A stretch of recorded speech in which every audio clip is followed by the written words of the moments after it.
Hey everyone, thanks for checking out this secret Saffi Eriksdotter Lost Cards episode. It's a new thing we're doing here on Commander's Brew. Last week, we brewed up a whole deck with Saffi Eriksdotter as our secret commander. Well, we had a bunch of great suggestions in our Discord when we were brewing, and some of those cards we didn't even get to use. Some angles entirely different decks. Well, this is what you're going to see on the Lost Cards. We're going to talk about some cards that didn't make it into the episode, or just straight up didn't even make it into the deck, and you can, go down that road and see what other kind of decks we can come up with. Anyways, check it out. I think you're going to like it a lot.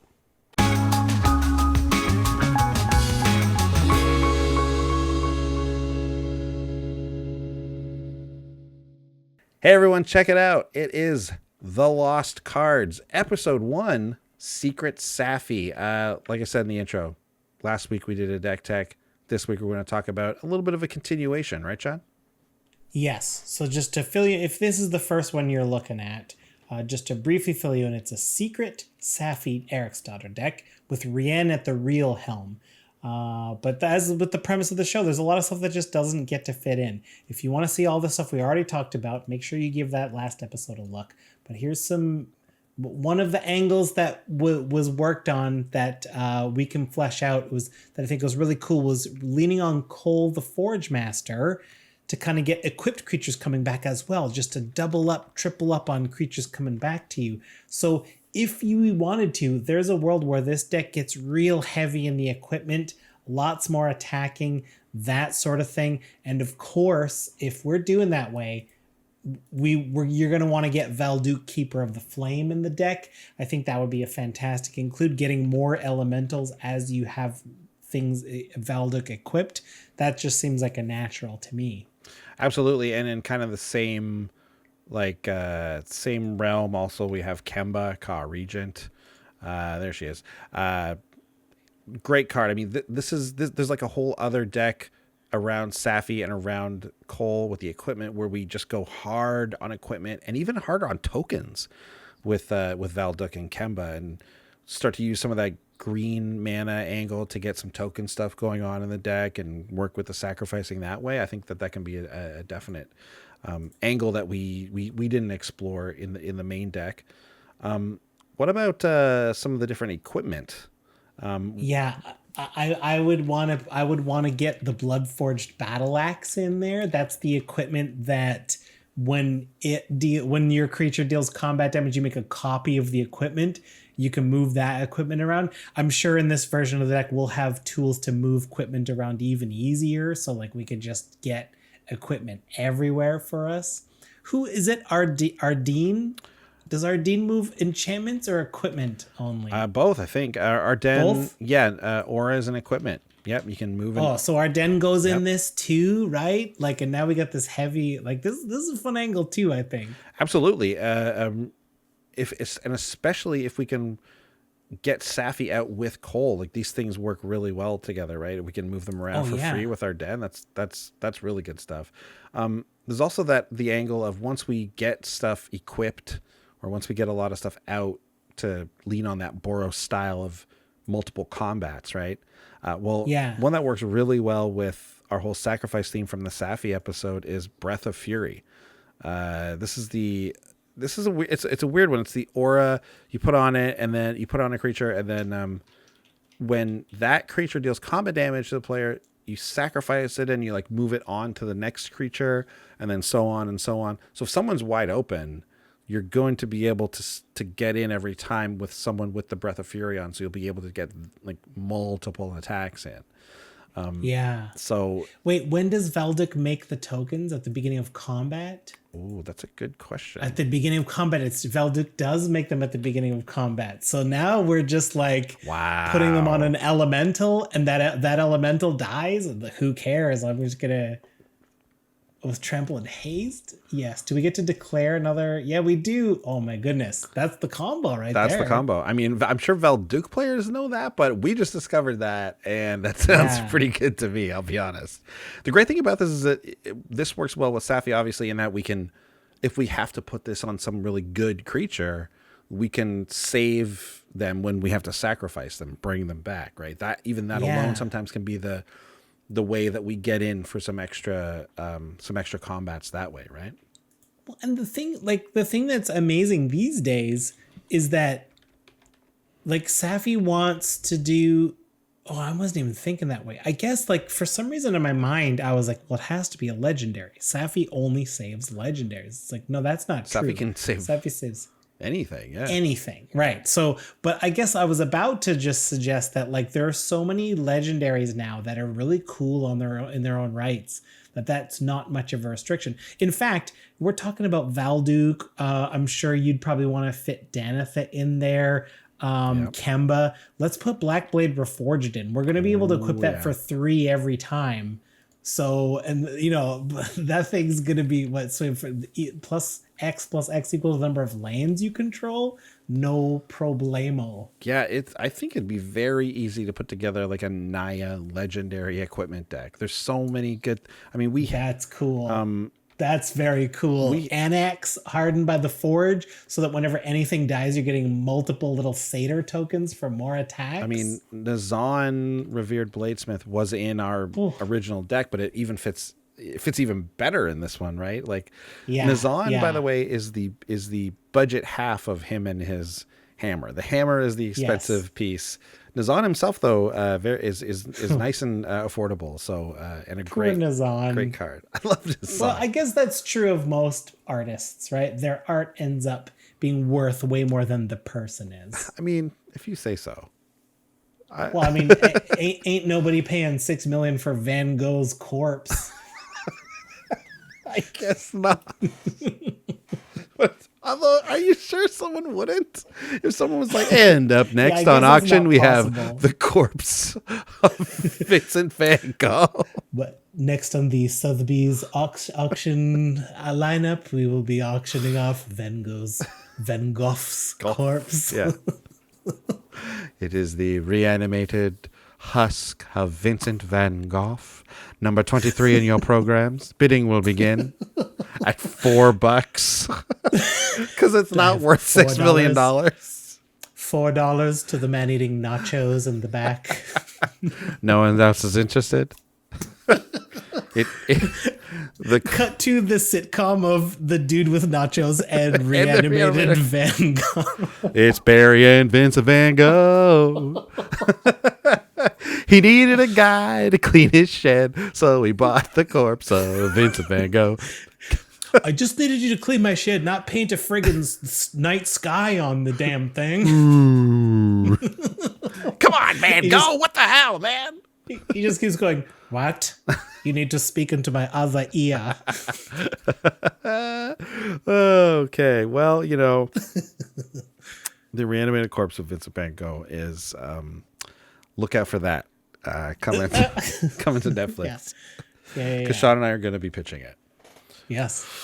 God, it's so funny to me that a room full of like art snobs not interested in buying his zombified remains, but somehow Barry, he had the inside track on it because he needed someone to clean the shed. Okay.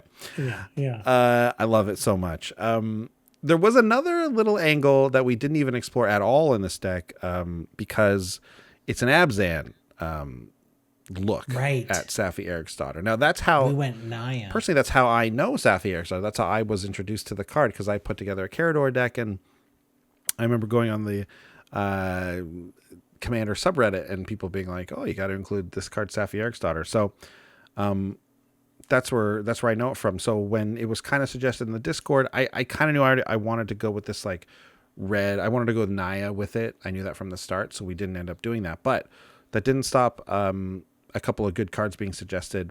One of them being Kaya's Ghost Form. Just works really well with any kind of strategy that looks like this. Single black. I think this card is amazing in Commander, period. I think we should see this card more. I agree. Single black for the aura, enchant a creature or planeswalker, and when the enchanted permanent dies or is put in exile, you get it back. The key dies part, or is put into exile. The key part there is the exile part, which is incredible, right? Like, and now because commanders die before they go back to the command zone, this works. I mean, I guess you could have just let it die anyway. Yeah, I think they always did. They always die? No, they didn't. No, they used to never die. Right. Yep, that was the thing. Yeah. But it doesn't matter. You would have let it die, and you'd get your commander back for free. Right, and we were kind of course, there's like, what's it called? Blood Artist. obviously just goes in with any kind of sack style. Oh, because Saffi gets Saffi plus Sun Titan Yeah. plus the sack outlet Blood Artist is the piece to finish the game. Yeah. And Okay, what? Oh yeah, go so ahead. I don't want to interrupt. I was just gonna say finally, one of in the Discord too, we talked about like what a commander of that would be, and I think the new hot Abzan commander is Netheroi. I think people are loving Netheroi. 100%. I know I am. I put together in real life the Netheroi Zeros to Heroes deck, and it's a lot of fun. Yeah, so I'm loving this mutate commander. He's doing a lot of work for me lately. Totally. Okay, I want to throw this. This is not in the notes. I'm blindsiding you with this. The original deck was Naya. Yep. We're talking Abzan here. Yep. What if we add blue to Saffi? Yeah. What's Bant giving us? Go to like some sort of. Is there a much like we had Naya equipments? Can we do Bant enchantments with Saffi? Like, does Saffi? Are there any blue and white, blue and green legendaries that Saffi really like ups a lot? Well, I know that there's. It's what seems good is something like Prime Speaker Vanifar, and that whole. Oh yeah, to go tutor up for things and then Saffi gets them back. Yeah, so like yes, Vanifar, Saffi Pod. Yeah, Saffi Pod, exactly. So like Vanifar can sack the thing, get the next one on the chain, and Saffi can bring whatever you sacrifice right back. Wow. And there's all those untappers, and like if we could figure out a way to get haste maybe with Lightning Greaves or Swiftfoot Boots, we could use. Can Vanifar sack herself? No, sacrifice another creature. Oh, never mind. Okay, well then. I mean, that would have been fun, but like we could bring Vanifar back to do something like that anyway. But I mean that would be fun. You could neoform Vanifar, but we could also Saffi sacrifice her to a sack outlet, like if we had like a any of the free sack outlets that we have access to. Yeah, like you could use Prime Speaker. Yeah, I think there's something there too. I think that's a deck too. Like you could dig into like a Saffi Pod. Saffi Erikdotter, combo-tastic and like versatile. Like we're finding ways to build around her ability in multiple different colors that are outside of her color pie. One that we talked about in the Time Spiral Remastered set review, which by the way you can also check out here on YouTube, was that dragon, the drake, the like spike tail drake, which you sack it counters a spell unless they pay 2 more. Right? Like that can even work with Saffi Erikdotter. Saffi could double it up. Exactly. And that can be one of those things where it's either a tax that people pay, which is good, or someone's going to be like, okay, well, I'm just going to force through it. But will they do that if you have it twice, and then possibly even more times because that's what we've got this deck built around. You know what I mean? Yeah, it's interesting. That's a blue angle that like could be, that's a little different than what we're thinking of here. Yeah, okay. A little more control. So maybe there's no enchantment Saffi. I think there's both though. I think or maybe you just include like this kind of one-off spike tail type thing in that deck where we're utilizing enchantments and stuff. I think there's definitely this enchantment build. This thing where we sack a thing with a bunch of auras on it and then use any of the myriad of ways in white, green, and blue to get them all back, or I think we can do that. I think like Bruna. Ooh, as a way, I haven't heard that name in quite some time. Yeah, Bruna as a way to get. There she is. Oh, there's 2 of them. Light of Alabaster. That's right. As a way to get them all back onto the battlefield. Right. We came across this when we brewed with our den. Obviously works out really nicely there. Bruna bringing all your auras back and our den moving them around. Well, yeah, and like you could, and there's enchantments that are like this thing's indestructible now, right? So we're kind of we're pointing towards a deck that is becoming immune to board wipes, So like naturally we're going to want to like include a couple of board wipes like the austere command in your original deck tech or any number. I'm a big fan of Doomscar. I can't wait to get that into a couple of decks, just foretelling that thing. I wonder if there's anything that cares about when it dies, the number of auras or equipment that's on it. I can't find anything with the language I'm using right now, but it's possible it doesn't exist, but I don't know. Well, I mean, you did remind me of all that glitters though, which would just make a creature ginormous if we're heavy auras. That's true. Yeah, that would be. Here I go. Just looking up this one thing. Sure. I guess. Oh no. Okay. That seems to be the only. Anyways, I thought I would just use some of the language that's already featured in Cole the Forge Master to try and look for it. But at any rate, that's this is. I mean, obviously these are just completely different yet similar enough because we're using Saffi as our like cornerstone here. Building some pretty different decks, which I love. I love that. Yeah, me too. Me too. All right, everyone. Well, that was it for this week, though. If you like this segment, rather, let us know. Hit us up in the comments there. Tell us what you think. If there's any other angles you can think of using either the deck we brewed from last week or just something completely different using, our key card, Saffi Eriksdotter. We'd love to hear from you. Otherwise, we will see you guys next week with a brand new deck tech. See you then. Bye. Thanks for watching. If you love what we're doing, consider supporting the show by going to patreon.com/commandersbrew. And if you want to get any of the cards from our deck list, go to our TCG Player affiliate link below. That helps us out too, and for a free way to help us out, consider sharing the show with some friends. Like and subscribe, add a comment or two. See you later. Bye.